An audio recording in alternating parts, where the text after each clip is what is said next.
Lalu Pak Kades dan Aziz melanjutkan perjalanannya.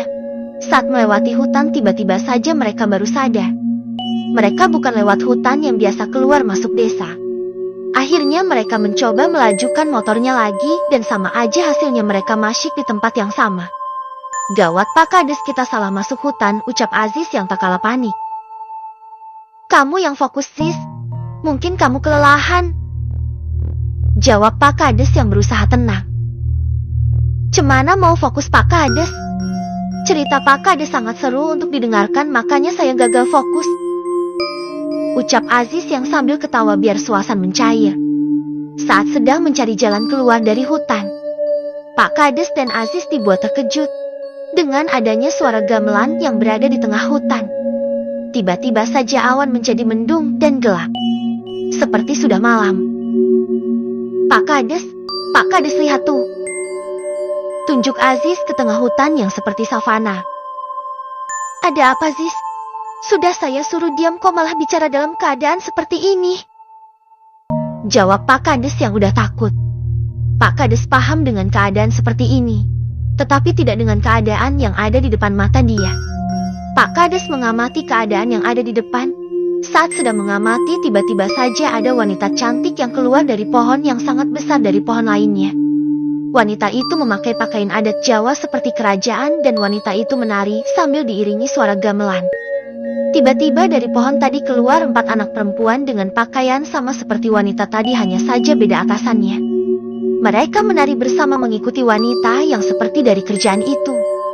Dan tak lama mereka menghilang memasuki pohon tadi.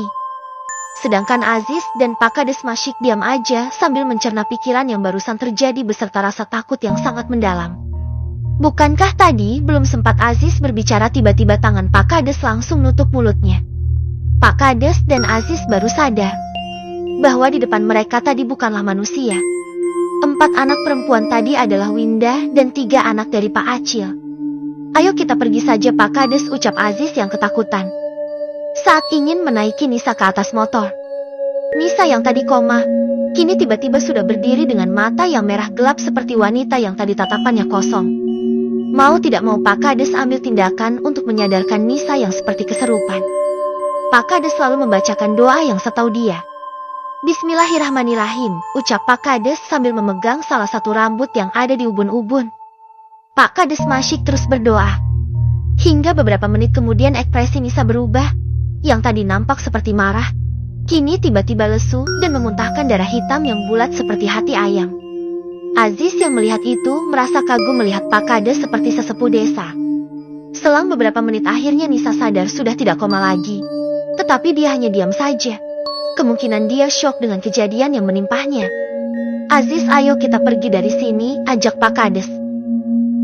Aziz, woi, malah bengong, ucap Pak Kades kedua kalinya. Nah Pak, ucap Aziz yang bingung dengan keajaiban di depannya ini. Itu kita udah sampai gapuranya, Pak Kades, ucap Aziz yang senang karena mereka sudah berhasil keluar dari hutan itu. Gapura yang diletakkan hanya 2 batu besar sebagai petanda masuknya desa Lintang. Batu besar itu berada dari sungai Kalimati yang dibawa sama sesepuh desa dulu Kek Malik untuk dijadikan gapura desa Lintang. Saat memasuki desa mereka kaget, karena mereka tadi menjemput Nisa itu masyik siang. Tetapi tiba-tiba di dalam desa sudah malam. Akhirnya mereka pun menuju rumah Pak Adi. Kamu jangan cerita ke siapa-siapa ya sih soal tadi. Takutnya warga malah mengacung bisa ke pasar karena ketakutan dengan hutan itu, ucap Pak Kades. Siapa Kades, aman itu, santuy aja, jawab Aziz dengan nyengir. Berbeda dengan Aisyah yang saat ini sedang mengkhawatirkan nenek Rumini. Entah kenapa dia punya firasat yang gak baik tentang nenek Rumini. Tepat pukul 11 malam Aisyah mau tidur. Tiba-tiba saja ada yang mengetuk pintu. Aisyah ragu mau buka, karena ia sudah diperingati sama nenek Rumini untuk tidak membuka pintu tengah malam sebelum acara ruat ini selesai. Tok, tok, tok.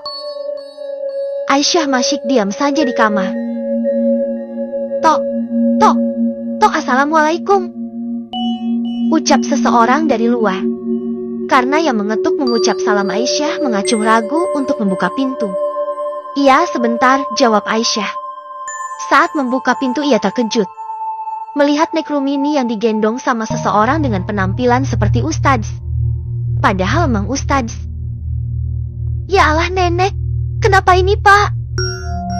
Tanya Aisyah panik lalu langsung disuruh masuk aja pak. Terlihat Nenek Rumini kesakitan tubuhnya lemas, mulutnya mengeluarkan darah. Ustadz Shobirin justru malah merhatiin Aisyah. Pak Ustadz Shobirin seperti kayak ada rasa kontak batin dengan ini anak. Kenapa ini pak? Tanya Aisyah yang khawatir melihat keadaan Nenek Rumini. Wis enduk bawa ke kamar dulu nanti tak ceritain. Ucap Pak Shobirin. Sedangkan waktu sudah menunjukkan jam 12 malam. Saat ini Pak Ustadz Shobirin masih menunggu di ruang tamu. Selang beberapa menit akhirnya Aisyah keluar untuk nemuin Pak Shobirin dan menanyakan apa yang terjadi sebenarnya.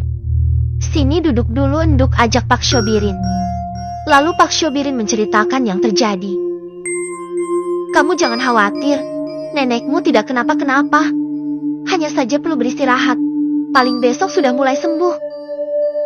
Tutur Pak Ustadz Shobirin. Dan ini semua karena ruat enduk. Ruat yang rencananya dijalankan selama 7 hari kini harus berhenti di hari itu juga.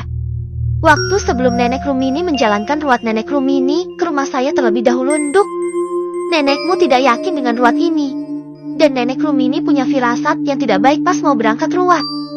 Namun karena semua ini menyangkut warga desa, nenekmu bersikeras untuk melanjutkan ini. Akhirnya Nenek Rumini minta tolong sama saya untuk menggantikannya sebagai sesepuh desa ini apabila Nenek Rumini gagal.